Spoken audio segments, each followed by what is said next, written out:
হযরত উলামায়ে কেরাম মুহতারাম হাজিরিন, গতকাল আমি বলেছি যে আমাদের দেশের স্কুল কলেজ ভার্সিটির সিলেবাসে যেহেতু কলেমা কালাম শিখারও ব্যবস্থা নেই, উযু গোসল শিখারও ব্যবস্থা নেই, নামাজ বন্দেগী শিখার ব্যবস্থা নাই। এই জন্য আপনারা যারা নিজেদের ছেলে মেয়েদেরকে একান্তই স্কুল কলেজে পড়াবার জন্য ভর্তি করাবেন, ভর্তি করাবার আগেই নিজের ছেলেদেরকে নিজের মেয়েদেরকে কলেমা কালাম শিক্ষা দিয়া, উযু গোসল শিক্ষা দিয়া, পাক নাপাক শিক্ষা দিয়া, নামাজ কালাম শিক্ষা দিয়া তারপরে ভর্তি করাবেন। আপনি যদি আপনার ছেলেকে আপনার মেয়েকে নামাজি বানাইয়া স্কুলে ভর্তি করেন, তাহলে স্কুলের শিক্ষাগুরুরা আপনার ছেলে মেয়েকে আর বেনামাজি বানাইতে পারবে না। এই কথাটা কেন বলেছিলাম? যেহেতু আমাদের দেশের স্কুল কলেজে এই ইসলামের প্রাথমিক শিক্ষাটুকু দেওয়ার মতো ব্যবস্থা নাই। কেন ব্যবস্থা নাই তার কারণটাও আমি গতকাল আপনাদেরকে বলেছি। এই দেশের স্কুল কলেজের সিলেবাস তৈরি করার জন্য যাদের হাতে দায়িত্ব দেওয়া হয়, এরা পরিকল্পিতভাবেই এমন একটা সিলেবাস তৈরি করে সরকারের হাতে তুলে দেয়, যে সিলেবাস নিয়ে লেখাপড়া করলে মুসলমানের বাচ্চা লতিফ সিদ্দিকী হতে পারে, যে সিলেবাস নিয়ে লেখাপড়া করলে মুসলমানের বাচ্চা ডক্টর আহমদ শরীফ হতে পারে, যে সিলেবাস নিয়ে লেখাপড়া করলে মুসলমানের বাচ্চা তসলিমা নাসরিন হতে পারে। এটা পরিকল্পিত শয়তানি। যারা সিলেবাস তৈরি করে দিল তাদের তো পেটে পেটে শয়তানি আছে। ওই এমন নাস্তিক্যবাদী সিলেবাস সরকারে গ্রহণ করে কেন?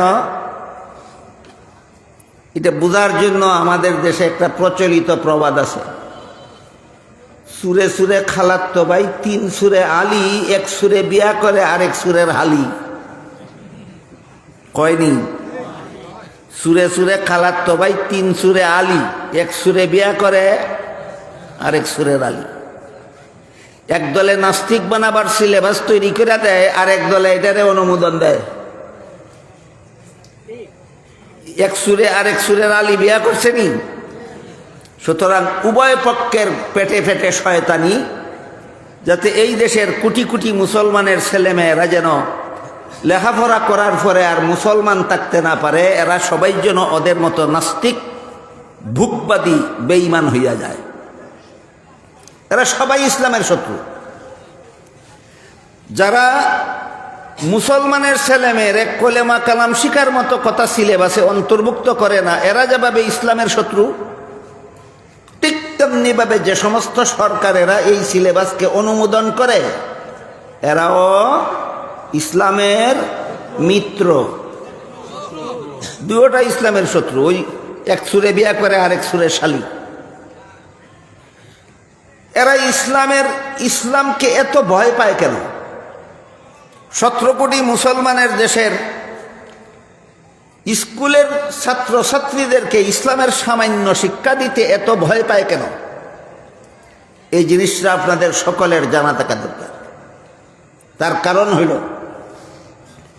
যত রকমের অপকর্ম সমাজে আছে, যত রকমের দুর্নীতি সমাজে আছে, যত রকমের জালিয়াতি সমাজে আছে, যত রকমের পাপাচার দুনিয়াতে আছে, যত রকমের গুনার কাজ দুনিয়াতে আছে, সবগুলির পথে বাধা একমাত্র ইসলাম। সবগুলির পথে বাধা একমাত্র। কাজেই মুসলমানের ছেলেফেলেরা যদি স্কুলে গিয়ে ইসলাম সম্পর্কে সামান্য ধারণা অর্জন করতে পারে, তাহলে সুরের দলে চুরি করার সুযোগ পাবে না, ডাকাতের দল ডাকাতি করার সুযোগ পাবে না, সুদকুরের দলে সুদকুর যখন সুদ খাইতে যাবে তখন এরাই বলবে সুদ খাওয়া হারাম, সুদ খাওয়া যাবে না। ঘুষকুরের দল ঘুষ খেতে পারবে না, কারণ ইসলাম হবে তাদের পথে বাধা। খুনির দল খুন করতে পারবে না, কারণ ইসলাম হবে এদের পথে বাধা। সন্ত্রাসীর দল সন্ত্রাস করতে পারবে না, কারণ ইসলাম হবে এদের পথে বাধা। জিনাকারের দল জিনা করতে পারবে না, কারণ ইসলাম হবে এদের পথে বাধা। বুট চুরের দল বুট চুরি করতে পারবে না, কারণ ইসলাম হবে এদের পথে বাধা। বুট ডাকাতের দল বুট ডাকাতি করতে পারবে না, কারণ ইসলাম হবে এদের পথে বাধা। দেশের সম্পদ কোটি কোটি টাকা চুরি করে বিদেশ পাচারকারীর দল এই কোটি টাকার দেশের কোটি টাকা চুরি করে বিদেশ পাচার করতে পারবে না, ইসলাম হবে এদের পথে বাধা। এই জন্য এই এক সুরে বিয়া করে আরেক সুরের শালি কেন, এই দুনু সুরে এই সকল প্রকার দুর্নীতি চালাতে চায়, আর ইসলাম সকল প্রকার অপকর্মের পথে বাধা। আমি কি সংক্ষেপে আপনাদেরকে বুঝাতে পারলাম? এরা ইসলামী শিক্ষাকে ভয় পায় কেন? এদের সকল অপকর্মের পথে একমাত্র ইসলামী শিক্ষা বাধা। এদের সকল অপকর্মের পথে একমাত্র ইসলামী শিক্ষা বাধা। তাই আমি শুধু আজকের এই তাফসীরুল কোরআন সম্মেলনের পক্ষ থেকে নয়, গোটা বাংলাদেশের প্রায় 17 কোটি মুসলমানের পক্ষ থেকে বর্তমান অন্তর্বর্তীকালীন সরকারের খেদমতে সবিনয় আবেদন জানাতে চাই।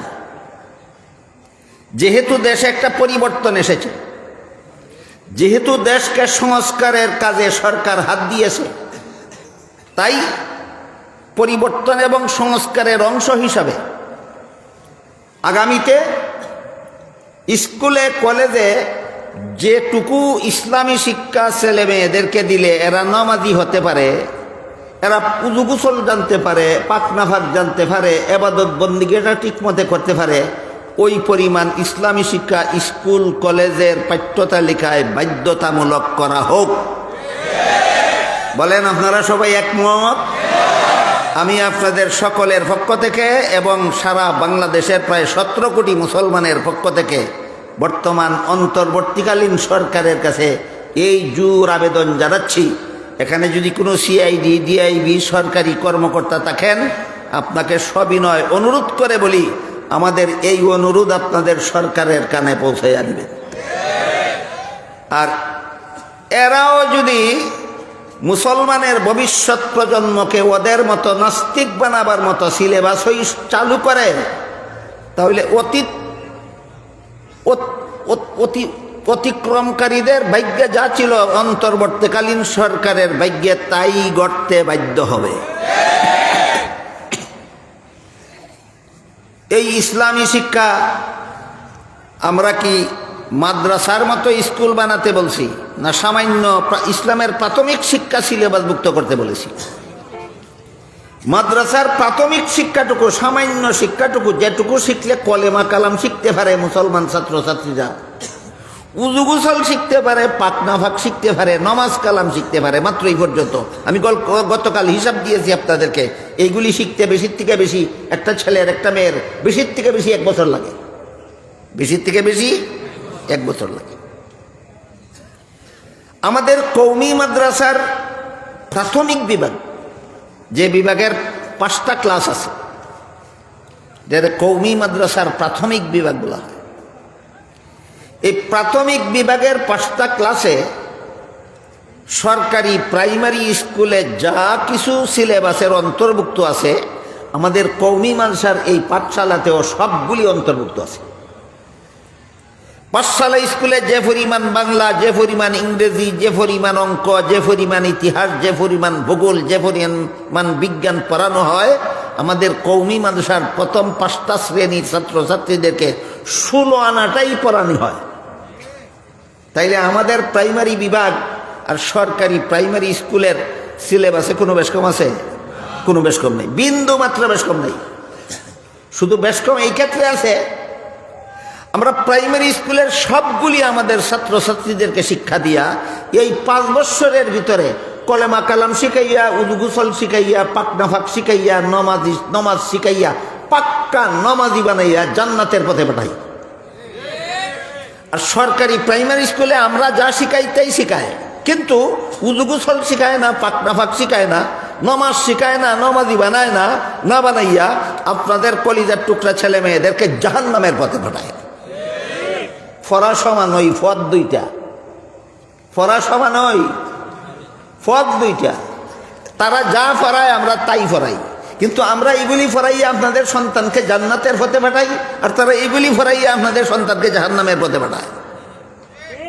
আরেকটা বেশ কম আছে, আমরা প্রাইমারি স্কুলের সিলেবাসের সবটুকু আমাদের ছাত্রছাত্রীদেরকে শিক্ষা দিয়া নমাজি বানাইয়া জান্নাতের পথে পাঠাই, সরকারের 1 পয়সাও না খাইয়া।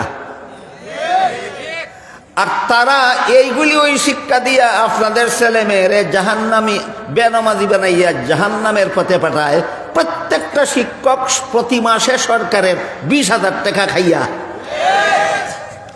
আমরা সরকারের 1 পয়সা না খাইয়া এইগুলি ফরাই, নমাজি বানাই, আপনাদের সন্তানকে জান্নাতের পথে পাঠাই।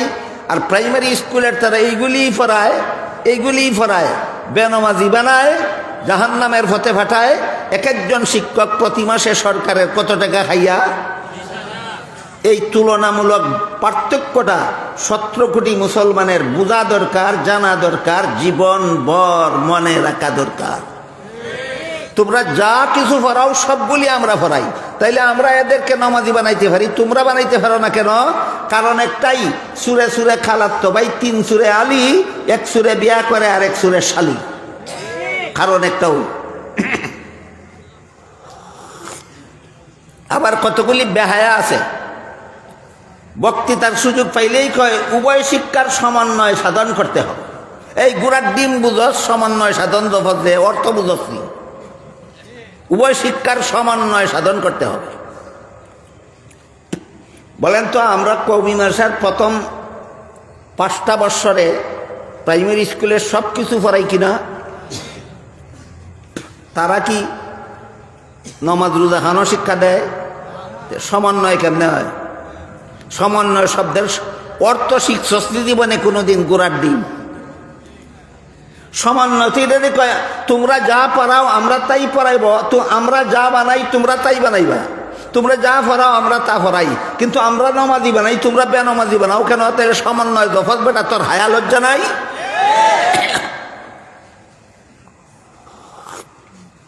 এই কথা কইলে কয় না এই ব্যাপারে সমন্বয়। কোন ব্যাপারে সমন্বয় করছ? কয় কওমি মাদ্রাসাত লেখাপড়া করলে তো ডাক্তার হয় না, কওমি মাদ্রাসাত লেখাপড়া করলে তো ইঞ্জিনিয়ার হয় না। আমি বললাম ঠিক আছে, ডাক্তারি লেখাপড়া আর ইঞ্জিনিয়ারি লেখাপড়া কোরআন হাদিস থেকে কঠিন না। কোরআন হাদিসের শিক্ষার চেয়ে কঠিন কোনো শিক্ষা আমার মনে হয় দুনিয়াতে হইতে পারে না। এত কঠিনটা আমরা পড়াইতে পারি, আর সহজটা পড়াইতে পারবো না। পড়াই না কেন? আল্লাহ কোরআনে বলছেন ইসলামী শিক্ষার উদ্দেশ্য এটা না। ইসলামী শিক্ষার উদ্দেশ্য ডাক্তার বানানি আর ইঞ্জিনিয়ার বানানি না। কি বানানি আমি পরে বলবো আপনাদেরকে, ইনশাআল্লাহ, আজকে না বললে আগামীকাল। মাদ্রাসা শিক্ষার উদ্দেশ্য সুস্পষ্টভাবে কোরআন হাদিসে বর্ণিত আছে। মাদ্রাসা শিক্ষার উদ্দেশ্য না ছাত্রদেরকে ডাক্তার বানানি, মাদ্রাসা শিক্ষার উদ্দেশ্য না মাদ্রাসার ছাত্রদেরকে ইঞ্জিনিয়ার বানানি। এই জন্য আমরা পড়াই না। কিন্তু তোমরা যেহেতু প্রস্তাব করছো মাদ্রাসায় লেখাপড়া করলে ডাক্তার হবে, ইঞ্জিনিয়ার হতে হবে, তাই আমিও প্রস্তাব করলাম যদি নিরপেক্ষ দৃষ্টিতেই যদি সমন্বয় সাধন করতে চাও, তাহলে আমরাও ছাত্রছাত্রীদেরকে ডাক্তার ইঞ্জিনিয়ার বানাবো, তোমরাও কলেজ ভার্সিটিতে ছাত্রছাত্রীদেরকে মুহাদ্দিস মুফাসসির বানাও। তখন হইব সমন্বয় সাধন। এই বেটা গুড়ার ডিম বুঝছি, সমন্বয় কারে কয়?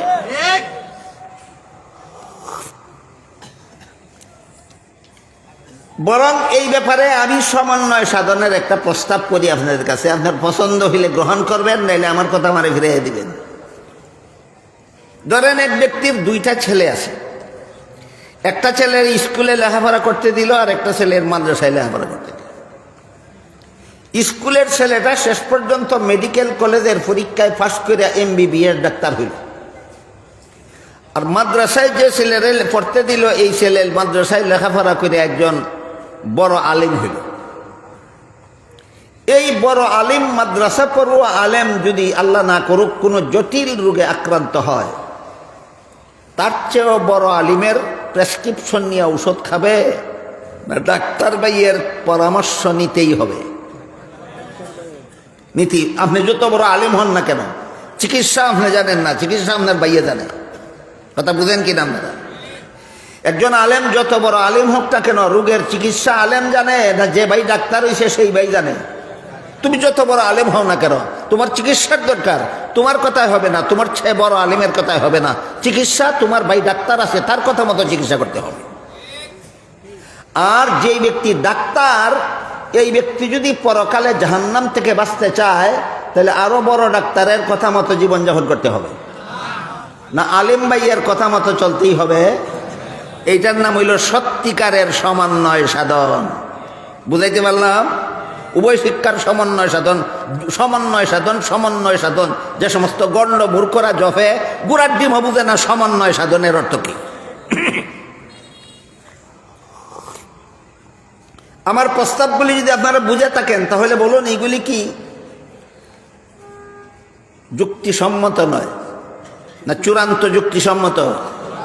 তাহলে আমি এইটাও জাতির কাছে আবেদন পেশ করলাম, এই প্রস্তাবগুলি যদি যুক্তিসম্মত হয়, প্রস্তাবগুলি গ্রহণ করুন। আমরা প্রথম 5 বছরে প্রাইমারি স্কুলের সব পড়াই, এর সাথে পাক্কা নমাজি বানাই। তোমরাও সরকারি প্রাইমারি স্কুলে যা কিছু পড়াও, এর সাথে মুসলমান ছেলে মেয়েরা নমাজি বানাও। আর আমাদের মাদ্রাসায় উচ্চ শিক্ষা লাভ করে যত বড় আলেম হোক না কেন, চিকিৎসার জন্য ডাক্তারের কাছে পাঠাই। তোমরা স্কুল কলেজ ভার্সিটিতে ফিরে যারা ডাক্তার ইঞ্জিনিয়ার হইছো, তোমরা যদি পরকালে জাহান্নাম থেকে বাঁচতে চাও, তা আলেমদের কথা মতো জীবনযাপন করো। এই সমন্বয় সাধনের প্রস্তাবটা আমি আপনাদের পক্ষ থেকে জাতির কাছে, সরকারের কাছে পেশ করলাম। আপনারা সমর্থন করেন?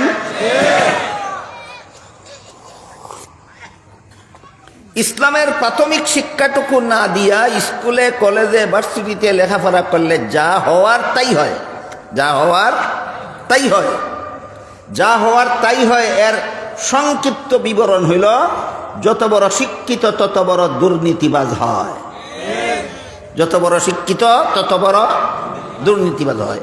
কারণ তার অন্তরে ইসলামী শিক্ষার ছোঁয়া লাগছে না, ইসলামী শিক্ষার পরশ নাই তার অন্তরে।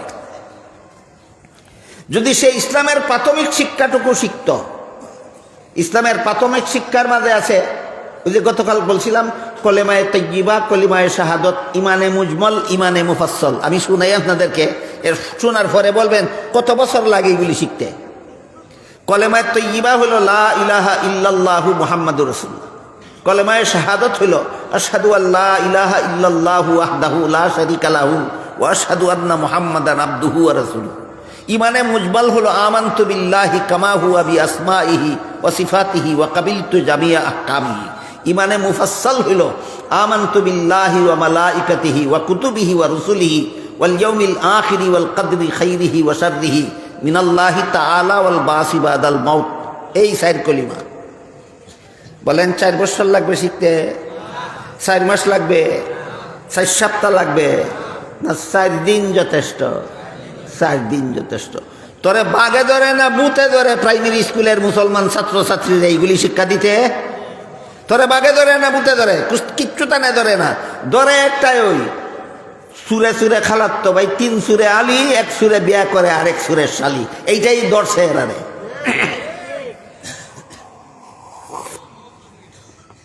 এই চতুর্থ কলিমার শেষ কথাটা কি? চতুর্থ কলিমার শেষ কথা হইল ওয়াল বাসি বাদাল মাউত। মরণের পর আমাকে জীবিত হয়ে আল্লাহর সামনে দাঁড়াতে হবে, জীবনের সকল কাজের হিসাব দিতে হবে। চতুর্থ কলিমার শেষ কথা। যে 4 কলিমা আপনি 4 দিনে শিখলেন মাদ্রাসাত গিয়া, এই 4 কলিমার চতুর্থ কলিমার শেষ কথা হলো ওয়াল বাসি বাদাল মাউত। মরণের পরে আমার জীবিত হয়ে আল্লাহর সামনে দাঁড়াতে হবে, জীবনের সকল কাজের হিসাব দেওয়ার জন্য। বিশ্বাস আছেন আপনারা? শিখায়নি প্রাইমারি স্কুলও, শিখায়নি হাই স্কুলও, শিখায়নি কলেজও, শিখায়নি ভার্সিটির। কেন? সিলেবাসটা অনেক লম্বা, এই জন্য না সুরে সুরে খালাত্তো ভাই হওয়ার কারণে? বুঝেন নাই কিছু? বলেন অনেক লম্বা সময় ব্যয় হয়, এই জন্য শিখায় না? চুরে চুরে খালাত্তো ভাই হওয়ার কারণে শিখায় না? চুরে চুরে খালাত্তো ভাই শিখাইলেই তো, ইসলাম শিখলেই তো এদের সব অপকর্মের পথে বাধা হইয়া দাঁড়াইবে প্রাইমারি স্কুলের ছাত্ররা, এদের সব হারাম কাজের পথে বাধা হইয়া দাঁড়াইবে হাই স্কুলের ছাত্ররা, এদের সকল হারামখুরির পথে বাধা হইয়া দাঁড়াবে কলেজের ছাত্ররা।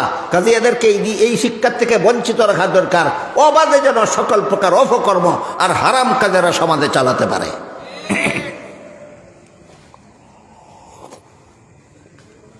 শুধুমাত্র এই একটা কথা যে মরণের পরে আমার একদিন জীবিত হয়ে আল্লাহর সামনে দাঁড়াতে হবে জীবনের সকল কাজের হিসাব দেওয়ার জন্য।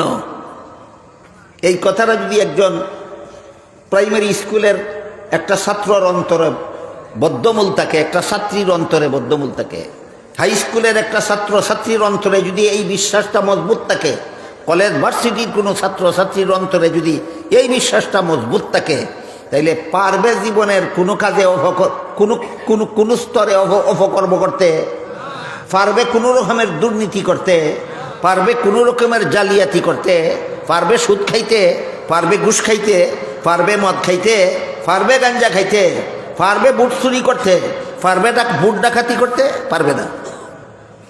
আমি কি আপনাদেরকে বুঝাতে পারলাম এই শয়তানেরা কেন স্কুল কলেজের ছাত্রদেরকে ইসলামের সামান্য শিক্ষার থেকেও বঞ্চিত করে রাখে? চুরে চুরে খালাত্ত ভাই হওয়ার কারণে।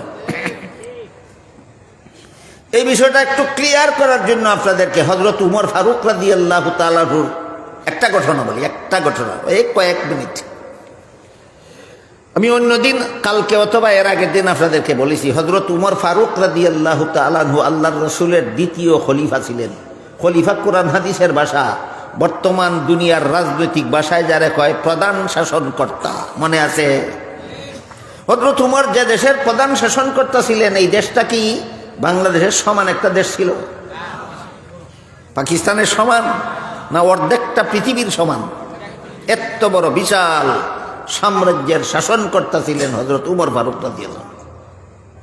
জুম্মার দিন দেখা গেল সরকারের একটা সরকারি রিলিফের চাদর ছাড়া এই প্রধান শাসনকর্তার আর কোনো কাপড়ই নাই। শরীর ঢাকা জুম্মার নামাজের ইমামতি করার জন্য ছেলের চাদর ঋণ করতে হয়েছে।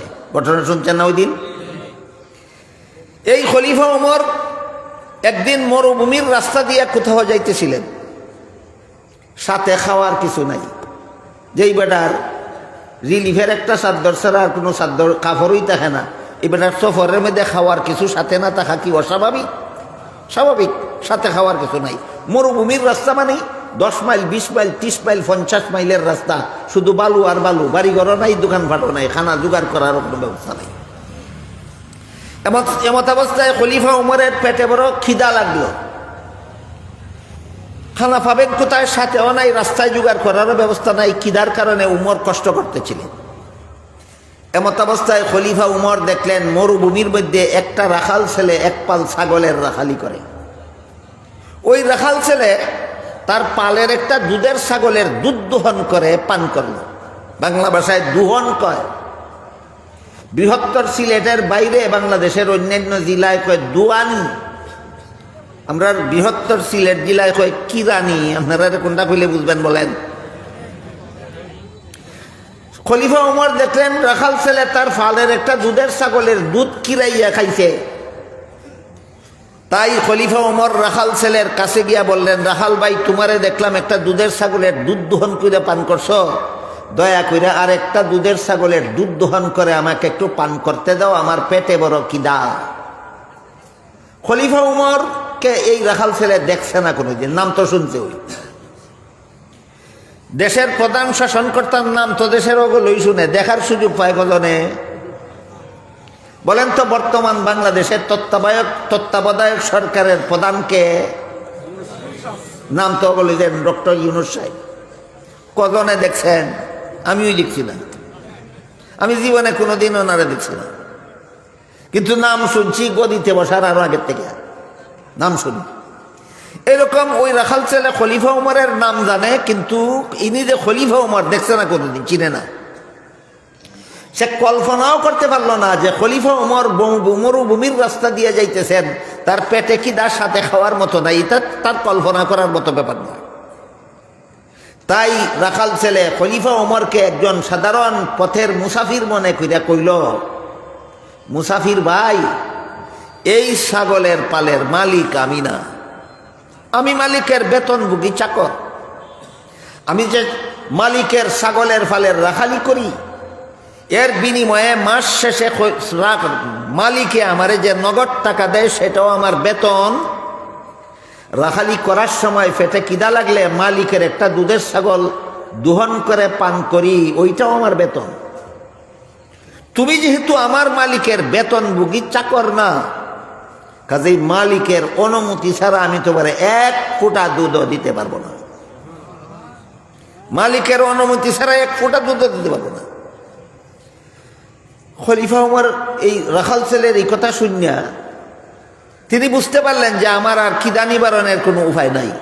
তারপরও তিনি দুঃখিত না হইয়া আনন্দে তার আত্মাটা ভরে গেল, আত্মাটা তুষ্ট হয়ে গেল। কেন? যে আমার পেটের খিদা গেলে গেল, না গেলে নাই। আমার দেশের একটা অশিক্ষিত মূর্খ রাখাল ছেলে, সে যে মালিকের অনুমতি ছাড়া মালিকের মাল কেউ দেয় না, এত বড় আমানতদার যে আমার দেশের একটা রাখাল ছেলে, এতেই আমার আত্মাটা তুষ্ট। তবে সর্বযুগেই কিছু বাটপার এমন থাকে, মঞ্চে দাঁড়িয়ে যখন বক্তৃতা দেয় এমন মজার মজার সুন্দর সুন্দর নীতি বাক্যের কথা কয়, যেমন বোঝা যায় নবীগণের মতো কথা কয়, আর কাজ করে সময় দেখা যায় ফেরাউনের মতো কাজ করে। এই অপকর্মটা বেশিরভাগ হয়ে থাকে রাজনৈতিক নেতাদের পক্ষ থেকে। বর্তমান জমানার যত বড় বড় রাজনৈতিক নেতা আছে, এর মধ্যে শতকরা ৯৯টা রাজনৈতিক নেতা এই রকমের বাটপার, মঞ্চে দাঁড়িয়ে বক্তৃতা দেয়, নবীগণের মতো সুন্দর সুন্দর কথা বলে, আর কর্মক্ষেত্রে গিয়ে ফেরাউনের মতো কাজ করে। একটাই বলে বক্তৃতা করছিল, হে বলে ডেলি ৮০ রাকাত তাহাজ্জুদের নামাজ পড়ে। এই তাহাজ্জুদ কি, এই নামাজটা কি এবাদতের নামাজ না রাজনৈতিক নামাজ? রাজনৈতিক, এটা এবাদতের নামাজ না, এটা রাজনৈতিক নামাজ। এরকম কেউ কেউ রাজনৈতিক তসবিহ পড়ে, কেউ রাজনৈতিক কোরআন তেলাওয়াত করে। একটু কই আপনারা রে উমরের ঘটনাটা, বাকি অংশটা একটু পরে কই। পাকিস্তানে যে সময় বেনজির ভুট্টো প্রধানমন্ত্রী ছিল, এই সময় একবার সামনে নির্বাচন আসলো, হঠাৎ দেখা গেল বেনজির ভুট্টো তসবিহ পড়ে। এটা নাস্তিক, এটা আল্লাহ রসুল বিশ্বাস করে না, তসবিহ পড়ে। একজন আলিম জিজ্ঞাসা করলেন, দেখা তুমি আজকাল তসবিহ পড়ো কেতার লাগে? কি এর তসবিহ পড়ো? কয় আয়াতুল কুরসির তসবিহ পড়ি। আলিম কইলেন, আয়াতুল কুরসি তো অনেক লম্বা, তুমি এত তাড়াতাড়ি দানা টানো কেমনে? কয় আমি শর্টকাট করে লইছি। বলে কেমনে শর্টকাট করছো? কয় আয়াতুল কুরসির মধ্যে একটা শব্দ আছে কুরসি, এই শব্দের আগের পিছের সব বাদ দিয়া শুধু কুরসি কুরসি কুরসি কুরসি কুরসি কুরসি। কুরসি শব্দের অর্থ গদি, কুরসি শব্দের অর্থ গদি। কোন বেনজিরে যদি নির্বাচনের আগে তসবিহ পড়তে দেখা যায়, তাহলে হে সুবহানাল্লাহ দফে না কুরসি কুরসি কুরসি দফে? কিন্তু আপনারা তো এত সরল, আপনারা এই বাটপারেরা তো তসবিহ দেখলেই মনে করেন ৭০০ ইঁদুর মাইরা বিলাই মক্কা রওনা হইছে। অতি সরল ভালো নয়, অতি সরল ভালো নয়। জীবন ভর যারা মানুষ খুন করে, জীবন ভর যারা মানুষের উপর জুলুম অত্যাচার করে, জীবন ভর যারা কোটি কোটি টাকা আত্মসাৎ করে, জীবন ভর যারা মানুষের ধর্ম নিয়ে সিনেমিনে খেলে, জীবন ভর যারা মানুষের জীবন নিয়ে সিনেমিনে খেলে, এরা যদি নির্বাচনের আগে তসবিহ পড়ে, এটা সুবহানাল্লাহ তসবিহ না, এটা কুরসি কুরসি কুরসি কুরসি তসবিহ। কিন্তু বক্তৃতা মঞ্চে দাঁড়াইয়া যখন কথা বলে, মনে হয় এত মজার কথা মনে হয় নবীরা কইতেন। এই ধরনের বাটপার বেশিরভাগ রাজনৈতিক নেতা নেত্রীরা হইয়া থাকে। তো খলিফা ওমর মনে করলেন, এই মনে একটা বাটপারি করলো আমার সাথে, যে মালিকের অনুমতি ছাড়া আমার এক ফোঁটা দুধ দিতে পারবে না। এই কথা আমাকে ধোঁকা দেওয়ার জন্য বলল, না সত্যই সে আমানতদার, এটা আমার তারে পরীক্ষা করতে। তাই খলিফা উমর এই রাখাল ছেলের আসল অবস্থা পরীক্ষা করার জন্য কইলেন, আচ্ছা ঠিক আছে, তুমি যদি বিনামূল্যে এক ছাগলের দুধ আমারে না দাও, তাইলে একটা দুধের ছাগল আমার কাছে উচিত মূল্যে বিক্রি করে দাও।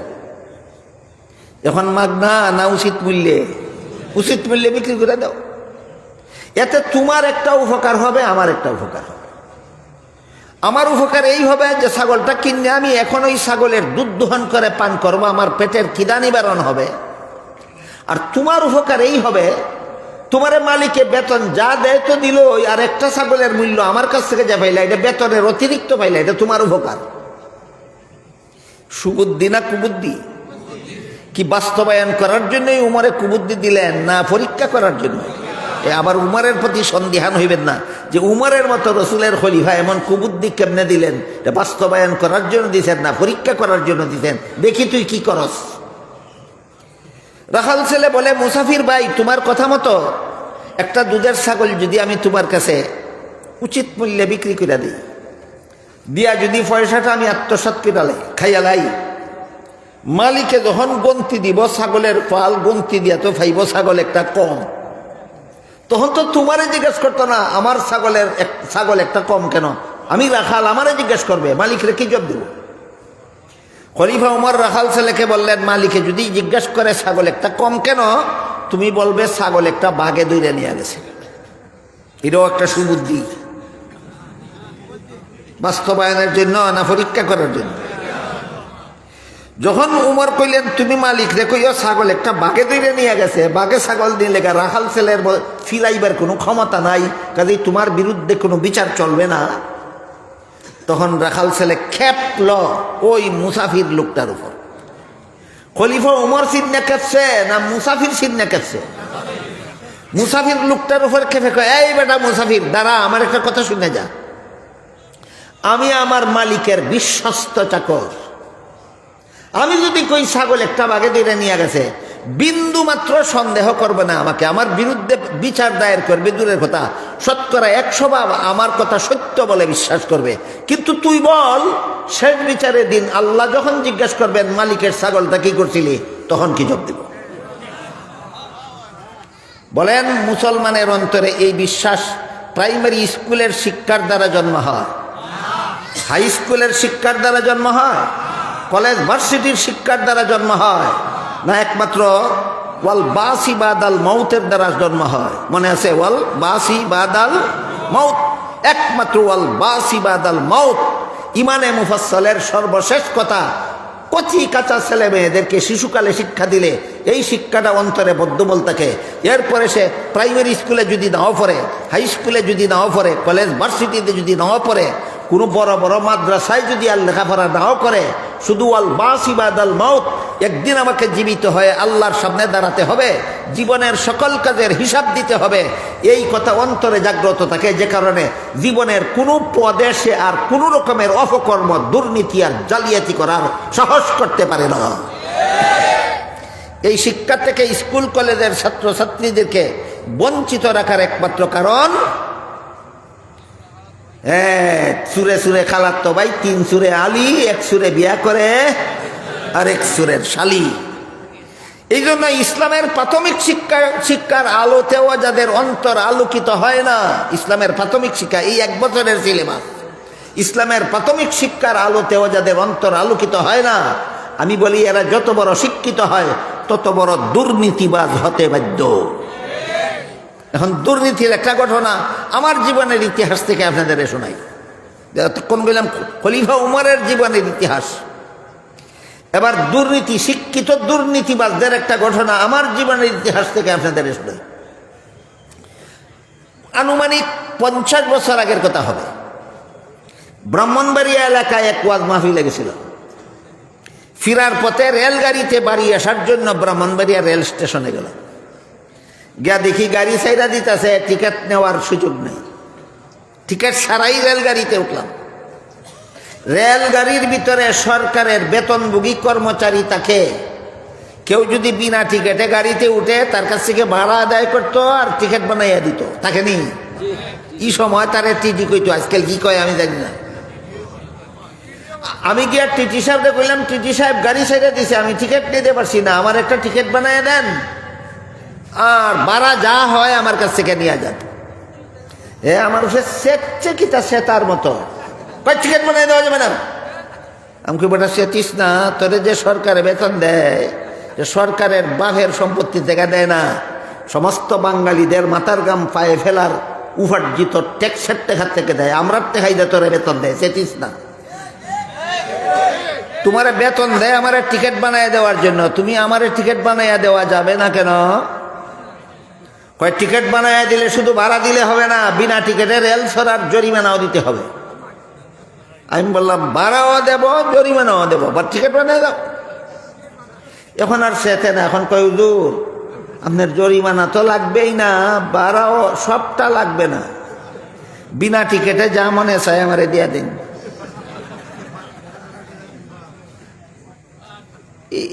এটা কোন সুরের খালাতো ভাই? এটা তো আমি শালাতো ভাই। এর দেখো তুই সুরের খালাতো ভাই না শালাতো ভাই রে? কই হুজুর জরিমানা তো লাগবেই না, উচিত ভাড়াও লাগবে না, যা মনে চাই টিকিট আমারে দিয়া দেন, টিকিট ছাড়া, টিকিট ছাড়া। এটা নীতি না দুর্নীতি? এ অশিক্ষিত ছিল বললে সরকারে তারা চাকরি দিছে, না শিক্ষিত?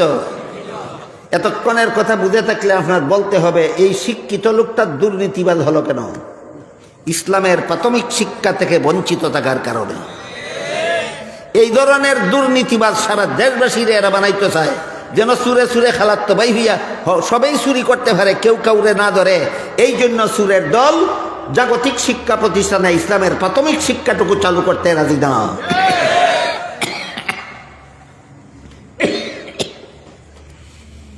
আমি কইলাম বিনা টিকিটে তোমারে আমি একটা পয়সাও দিতাম না, টিকিট ছাড়া একটা টাকাও দেব না তোমারে আমি।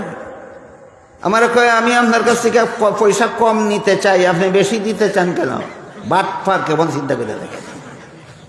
আপনার কাছ থেকে আমি টাকা কম নিতে চাই, আপনি বেশি দিতে চান কেন? আমি কইলাম আমি তোমারে বেশি দিতে চাই, তুমি কম নিতে চাও কেন? এরপরে আর কোনো জবাব না দিয়া নিরিবিলে গেছে। আমি পরবর্তী স্টেশনে এলাম, মিয়া টিকিট লইয়া লইছি, স্টেশন থেকে হের কাছ থেকে টিকিট লইতে আসছি না। বলেন এটা শিক্ষিত না অশিক্ষিত? নীতিশীল না দুর্নীতিবাজ? কোন শিক্ষার ফসল? নাস্তিক্যবাদী স্কুল কলেজের শিক্ষার ফসল। কোন শিক্ষার ফসল? নাস্তিক্যবাদী স্কুল কলেজের শিক্ষার ফসল। আরেকদিনের ঘটনা আপনাদের হয়তো জানা আছে, হযরত হাফিজি হুজুর রহমতুল্লাহি আলাইহি প্রেসিডেন্ট নির্বাচনে দাঁড়াইছিলেন। কত সনের কথা, সনটা আমার মনে নাই। হ্যাঁ, 1981 সালে।